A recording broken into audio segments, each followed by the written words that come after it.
নমস্কার, আমি অনির্বাণ। আমাদের চ্যানেল আপনাদের সকলকে স্বাগত। আজকে এই ভিডিওতে আমি রিভিউ করব ফেলুদার গোয়েন্দাগিরি রয়্যাল বেঙ্গল রহস্য এই সিরিজটার ট্রেলার নিয়ে। তো চলুন ভিডিওটি শুরু করা যাক।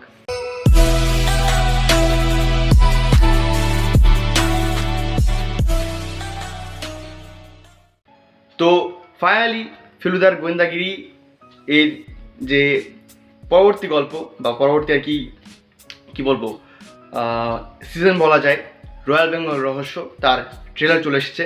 দুঃখের বিষয়, এবারের সিজনটা তো আমাদের সৃজিত মুখার্জি ডিরেক্ট করছেন না। ভূস্বর্গ ভয়ঙ্করটার লাস্ট ফেলুদা ছিল। তো চাঁদের পাহাড় আর অ্যামাজন অভিযানে আমাদের নিয়ে যাওয়ার পর কমলেশ্বর মুখার্জি আবার জঙ্গলে নিয়ে যাচ্ছেন। এবং দেখুন, আমার প্রথম যে আর কি ফেলুদা গল্প দেখা, আমি ছোটোবেলায় পড়িনি, দেখেছিলাম। আর এখন যার দাম ফেলুদার বইয়ের কেনা তো সহজ নয়, তো শুধু আর কি দেখাই আছে বেশিরভাগ। তো প্রথম যে আমি ফেলুদাটা দেখেছিলাম সেটা দেখেছিলাম রয়্যাল বেঙ্গল রহস্য। এবং আমার সেটা ওই বয়সে তখন আর কি দেখছি নতুন নতুন ফেলুদা, ভালো লেগেছিল। তো এটা কেমন লাগলো এই ট্রেলারটা? দেখুন, প্রথমত ম্যাজিক সেই একই রকমই লাগছে আমার। সেই টোটায় যেহেতু আছেন অনির্বাণ চক্রবর্তী, আছেন কল্প মিত্র আছেন, তো এদের তিনজনের এরকম যে বনিটা এখন হয়ে গেছে। হ্যাঁ, ওই যে ট্রায়োটা প্রেজেন্ট করেন সেটাতে কিন্তু খামতি হবে না, বাট বাকি যে চরিত্রগুলো সেগুলো কিন্তু ভালো হওয়া দরকার। এবার আমি যে রয়্যাল বেঙ্গল রহস্য দেখেছিলাম সেটাতে যেভাবে ক্যারেক্টারগুলোকে প্রেজেন্ট করা হয়েছিল, আমি জানি না যে অরিজিনাল গল্পে তারা কেমন, যেটা আর কি টেক্সট সেটাতে তারা কীরকম ডেসক্রিপশন, বাট সেগুলো আমার ঠিকঠাক লেগেছিল ওই বয়সেই।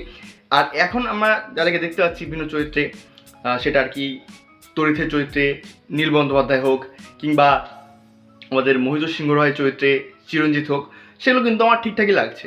এবার এই গল্পটা আমার এখন যদি বলি এই সময় দাঁড়িয়ে কেমন লাগে, তো এটা একটা ইন্টারেস্টিং গল্প। বাট ওই যে লাস্টে যেটা হয় ওটা আর কি খুব একটা ভালো লাগে না, পোষায় না আমার। বাট মজা তো ডেফিনেটলি আছে ফেলুদার গল্পে, যে গল্পে হোক না কেন, কারণ সেখানে অ্যাডভেঞ্চার থাকে, রহস্য থাকে, এবং এখানে ধাঁধাও রয়েছে। তো এই ট্রেলারটা আমার একটা ঠিকঠাক ভালো ট্রেলার লেগেছে।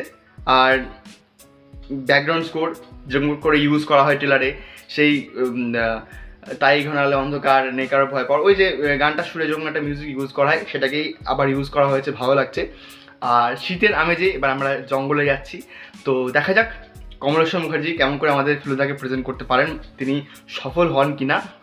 কারণ ফেলুদা ফেরত সিরিজের আমরা যেরকম দেখেছি, প্রথম যে ছিন্নমস্তার অভিশাপ ছিল, কিংবা আমাদের ভূস্বর্গ ভয়ঙ্কর ছিল। ভূস্বর্গ ভয়ঙ্করটা তো মোটামুটি একটা কাজ, যেহেতু পাহাড়টা আছে দেখতে ভালো লাগে, দার্জিলিং জমজমার ভালো কাজ, তো সেগুলো যেরকম হয়েছিল আর কি।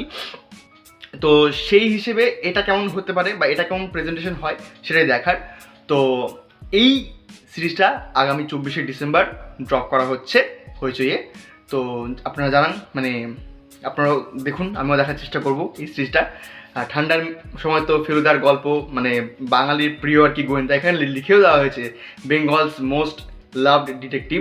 তো তার এই সিরিজটা কেমন হয় সেটা দেখার। যদিও একটা আমি অভিযোগ করব, সেটা হচ্ছে যে দেখুন, যেগুলো আর কি টেলিফিল্ম হয়ে গেছে গল্প, অ্যাকচুয়ালি অনস্ক্রিন প্রেজেন্ট করা হয়ে গেছে, সেগুলো যখন আবার সিরিজ করতে দেখছি তখন একটু আর কি বিরক্ত লাগছে। আরও কিন্তু গল্প রয়েছে যেগুলোকে কিন্তু বেশ বড় করে প্রেজেন্ট করা যায়।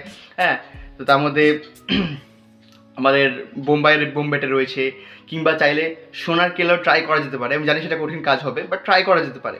হ্যাঁ, তো আরও অনেক গল্প আছে যেগুলো প্রেজেন্ট করা যায়। তো সেগুলো ভিজুয়ালি ভালোই হবে আমি আশা করছি যদি করা হয়।